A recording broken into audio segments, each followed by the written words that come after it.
চট্টগ্রামের সন্দ্বীপে কোস্টগার্ড ও পুলিশের যৌথ অভিযানে দেশীয় অস্ত্রসহ 7 জন জলদস্যুকে আটক করা হয়েছে। এ সময় তাদের কাছ থেকে ডাকাতির ঘটনায় লুট হওয়া প্রায় 47,62,000 টাকা মূল্যের মালামাল ও ডাকাতিতে ব্যবহৃত একটি ফিশিং বোট জব্দ করা হয়।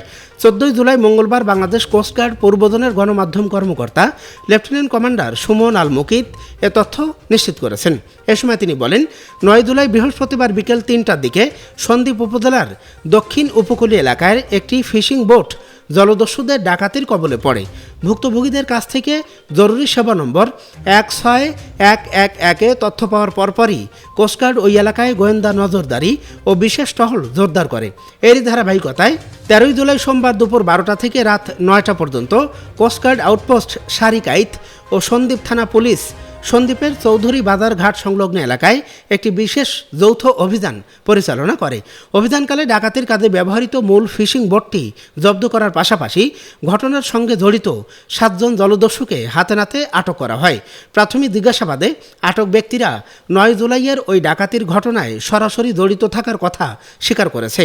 জব্দ করা ফিশিং বোটে তল্লাশি চালিয়ে ডাকাতি হওয়া প্রায় 47,62,000 টাকা মূল্যের 95,000 মিটার সুতার জাল, 110 লিটার ডিজেল ও 5টি মোবাইল ফোন উদ্ধার করা হয়। একই সঙ্গে জলদস্যুদের কাছ থেকে ডাকাতির কাজে ব্যবহৃত বেশ কিছু দেশীয় অস্ত্র জব্দ করা হয়।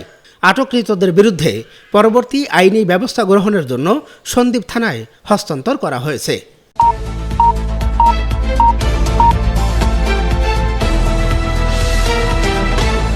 48 বাংলা টিভি, বাংলা ও বাঙালির কথা বলে।